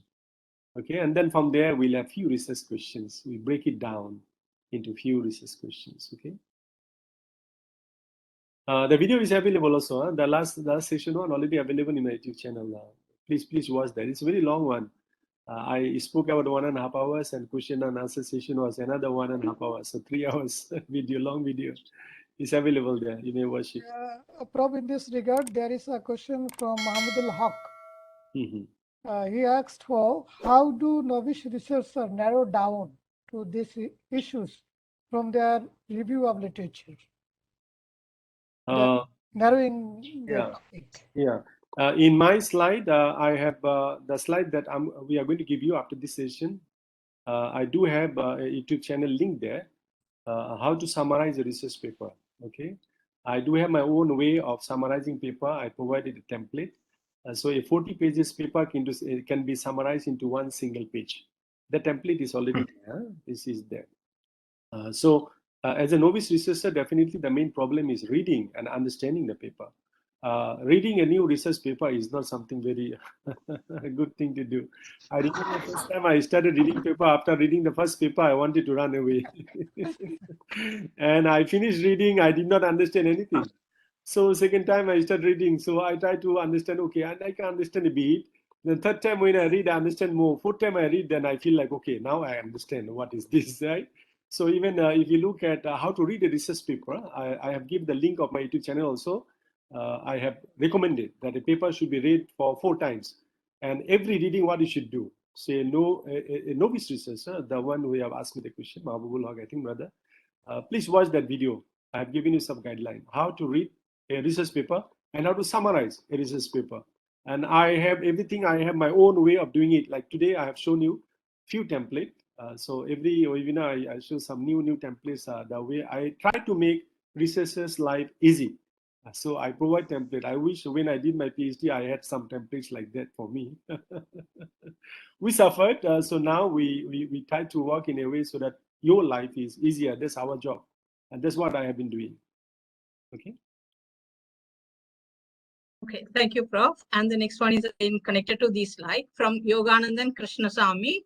Good day, Prof. After choosing an idea or a research topic, where and how to start the research? Reading the past research, and then what? What is next? I have provided a slide, I think today also, even though I didn't discuss a lot, I say research starts with intuition.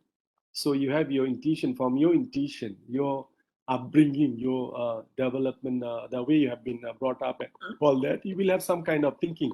I want to undertake a research on it. So this comes from your intuition, subconscious, conscious mind that you have. And after that, you look at your experience on that. Or you talk to somebody who have experience in that area. Then the third step would be consulting with literature. So you are reviewing literature. And the fourth stage would be consulting with experts, academics and industry experts. I have provided that in the slide there, right? I have discussed that. So follow that 4 steps. I think would be good enough for you to come down from an idea to a researchable topic. I have given also 8 questions. Remember in a slide, I have given you 8 questions. I said if you have answers for all 8 questions, you already have a good researchable topic. All right. The next one is from Arifin Ghaffar. Assalamu alaikum, Prof. After finishing my studies, if we have any idea for a research topic, do we have a chance to apply for any grant for research? Of course. But in order to apply for research grant, you have to have some affiliation, right? Like for Malaysia, the Ministry of Education provide a lot of grants. FRGS, LRGS, PRGS, there's so many, mostly fund, and many funds are available.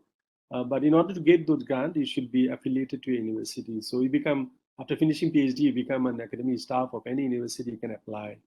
And there are many external grants also available, Islamic Development Bank, World Bank, and many other institutions available with the grants, which you can also apply. But in order to apply also, you got to have some affiliation. You can apply during your PhD journey, or maybe after you get into attachment with any university, you can also apply. Abdulaziz Dawood, he said, he asked for that, is it enough to include one gap in my research for master's and PhD? The same gap for masters and PhD may not be. If you are following in the same area, you can do, say for example, you do a research in marketing and you focus on strategic marketing in masters. PhD, you can follow the same area, no problem. But research gap cannot be the same, right? Because masters, the breadth is higher, but depthness is not there. PhD, the breadth would be lower, but your depthness would be higher. So definitely your focus will be different. You cannot do the same topic, exactly same topic for masters and PhDs. Okay, another questions from Bright. It's about how can we choose a good moderator for our research? Okay. In that case, you have to read the Barron and Kenny papers. Wilson also provides some good explanation to it. There are a few more papers are available on moderating, mediating variables, but you should.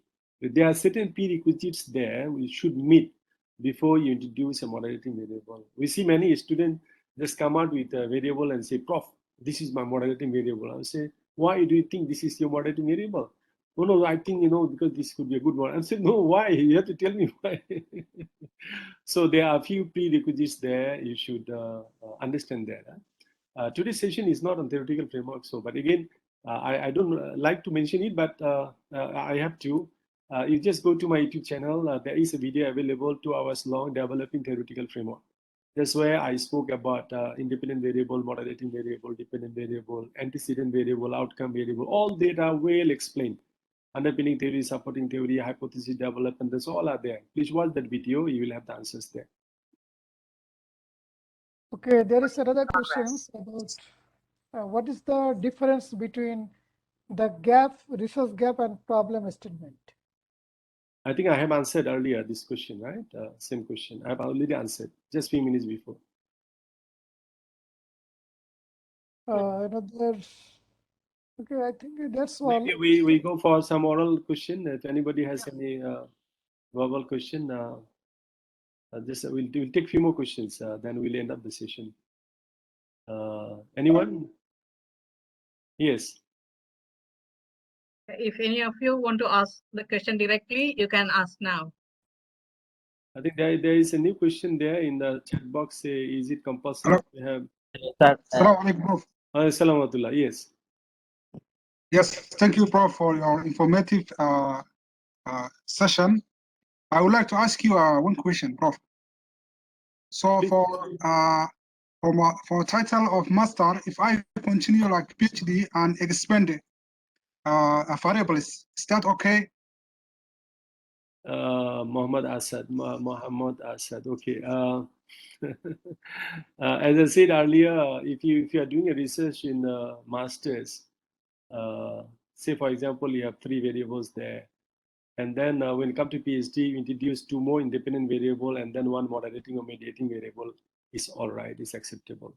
You are keeping the same area, but you are extending your work that you have done. It should be fine. Thanks, Prof.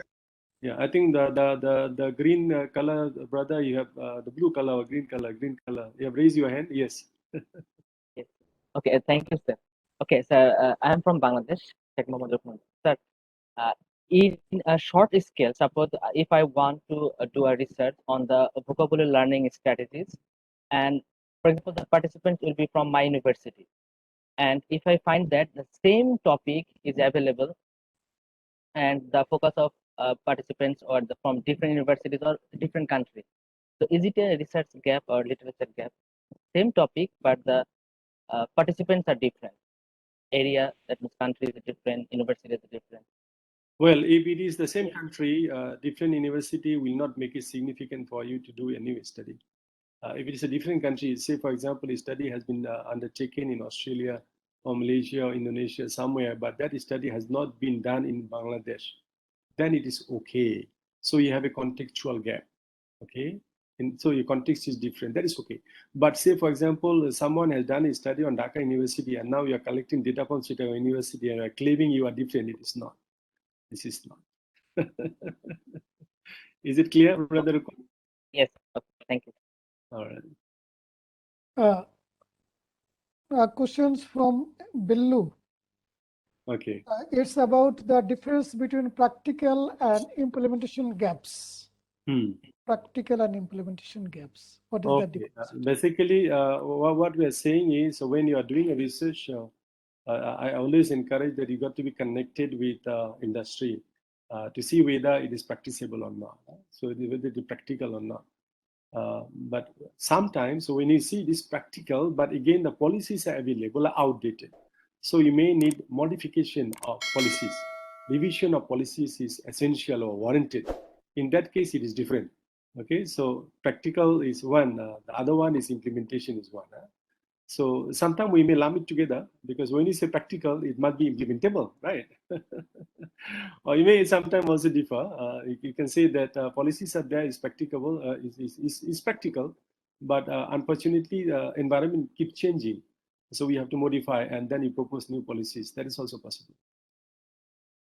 Thank you, Prof. Actually, we are at the end of our session. One more question we may take if anyone asks. Please.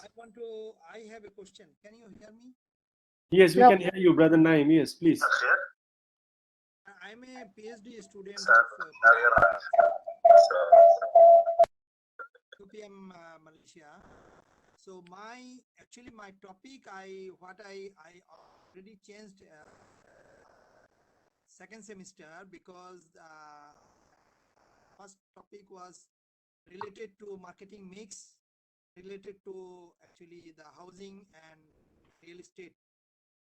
But now I saw that in my one colloquium, my post supervisor told me that Naim, it's a very common for a PhD. It's not suitable. You can improve your topic or you can change your creative things.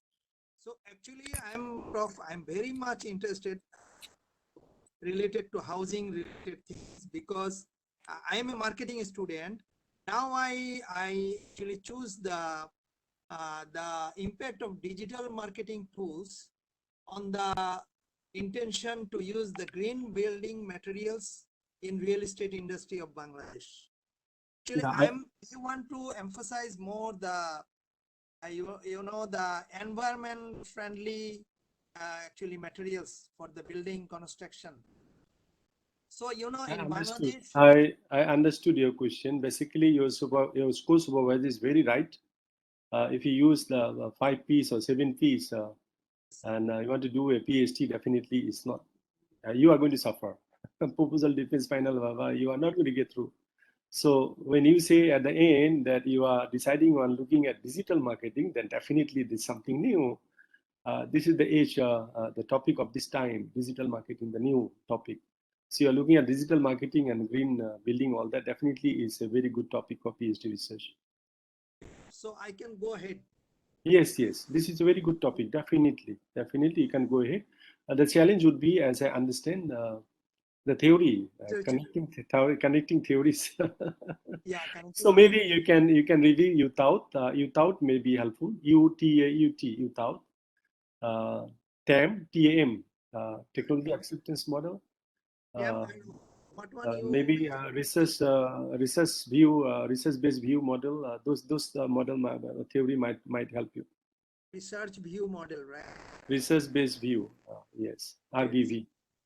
And TAM and another one UTAUT, UTAUT. UT, yes. Uganda, Thailand, America, Uganda, Thailand. Uganda, Thailand, America, Uganda, Thailand, right? Yes. UTAUT.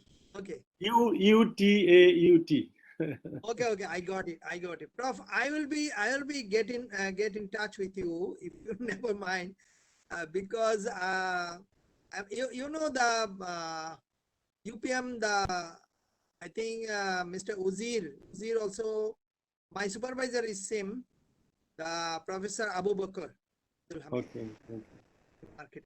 So I'll be keep in touch with you, and I think get some idea from you as well. All right, thank you. Okay, Sister Jamila, can you provide the link of my WhatsApp group, webinar group in the chat box? Prof, I will do it. Group number 2 has some available seats. I think 1, 3, 4 is full. Group number 2 still have about 100 vacancy there. So those participants would like to be in touch with me. I would like to have some mentoring. You can join in my WhatsApp group. Jamila is going to put my WhatsApp group link in the chat box. You just click and join my WhatsApp group. Okay. Sure. That's why we'll always update about the new webinars and many other new things are always posted there. And many students do ask me questions. I do answer in the group there. Okay. Okay, sure. Okay, Prof, it's all right. One of the questions, I cannot hold myself to proceed to this one to you because I have been suffering like this. Sure. Aminul Haq Russell, he asked about, sir, is it compulsory to independent variable and dependent variable comes from literature review? The next part is very much related to me. This one is, can I propose any variable which is not yet right in past study? Well, when it comes to research, we always say that you have to have something new. That's number one. Number two, then when we want to propose any variable, then everything must be supported by literature. The first I'm saying everything, you must have something new. And then after that, we say everything must be supported by literature. Then how can I prove something new? That question is always there. I personally myself had that question long time. Nobody could answer me. I found an answer for this. When you read paper, every paper at the end, the authors will say suggestion for future researcher. That's where they will talk about some variable which have not been tested. Take it from there. The variable have not been tested. Take it from there. Still you have citation, because somebody has said that future researchers should be undertaking this research, taking into account of these variables. So you can propose, definitely you can propose new variable, but again it has to be cited. So where can I get suggestion for future research? That is also available in almost all papers. Did I answer the question, Brother Mahbub? Yeah, I got. Okay, I think that's all because we have already many questions that are discussed here from chat box, from Facebook Live, and orally here. Now I would like to hand over my microphone to Dr. Rula. Rula, is your dean available here?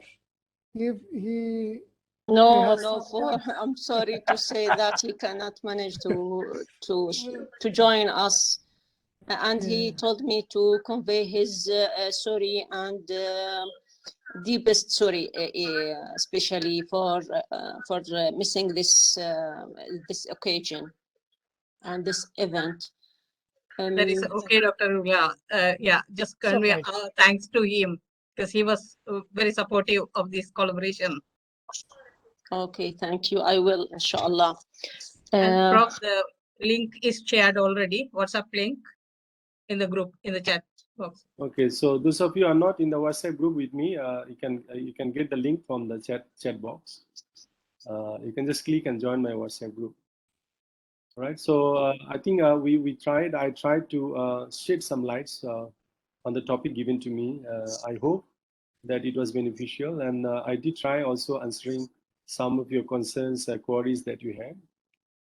I wish you all the best in your PhD journey. Those of you are still on the journey, and those of you are hoping for undertaking PhD in future, I hope that your journey will be smoother, inshallah. And next week, I do have another webinar will be organized by Pakistani University from Pakistan. That one will be on Saturday, Malaysian time at 8 p.m. That one would be on systematic literature review. So those of you who would like to attend, you can. I can't provide you the link. If you follow my Facebook, you can get the post is there. Aminul Islam, my Facebook ID, Aminul Islam, AMINUL, Aminul Islam. And you will see my picture there. So you can see the webinars update and posters are there. The links are available for you. All right. So thank you very much. And you all take care. Good night from Malaysia. I know some of you are in the morning and afternoon time. Prof, sorry, we have two more things to do. Dr. Rula will talk and we have to also take some pictures of the participants. Okay, sure. Yes. Thank So you. Thank you, we are not Prof. ending now itself. Thank you, Prof.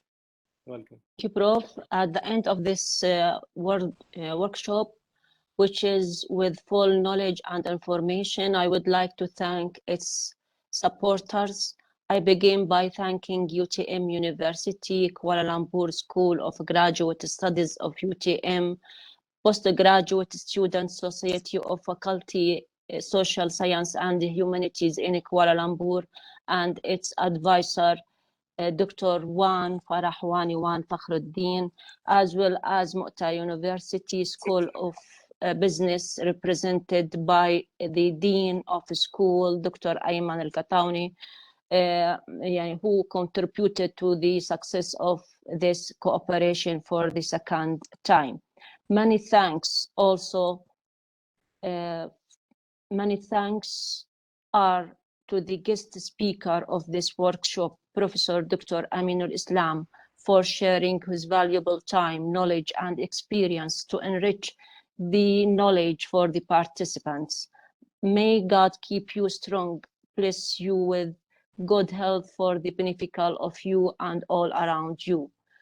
Thanks are also due to those who contributed to the success of this workshop, the participants from all over the world, as a graduate student and researchers. These workshops are from you and for you, and you gave us the motivation to continue. Finally, I would like to thank on behalf of all the participants, Sister Jamila Hanoun Omar, and the coordinator for her great effort to make it success. Thank you, my colleague, Brother Burdhan Mahbub, and the technical assistant from Faberta and Fauzia and the IT team. Thank you, everyone. Now it's time for taking a group picture. I will pass it to Burdhan. It is for you, Burdhan. Okay, thank you, Dr. Nur. Okay, can we switch on your camera, please? As we can see your face over there. The organizers would like to take some pictures, so please switch on your camera. Keep smiling and stay for some time because there are many pages as well. Thank you. There's one page only accommodates about 20, so there'll be many pages. Just wait. Okay, we are moving forward. Please bear with us. Now I am the third page. But after third page, I did not find camera one. Please on your camera, we can see and we can take picture. Yeah, please don't, if you don't mind, switch on your cameras if it is convenient, of course, so that they can take some photos. It's a memory for the organizers of having you. Thank you, Prof.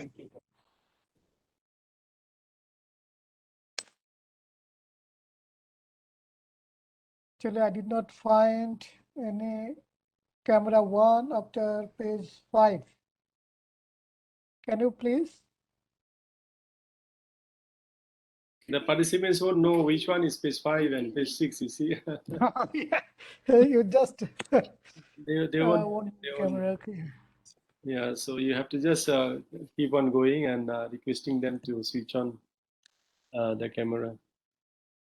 Dr. Rula, what is the time there in Jordan? Now it is 6 Oh, it's a 6 evening, 6:10. 6 Uh, p.m.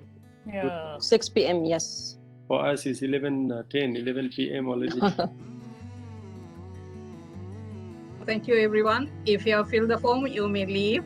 We'll send you the certificate of attendance and the slides, presentation slides, and also the video later.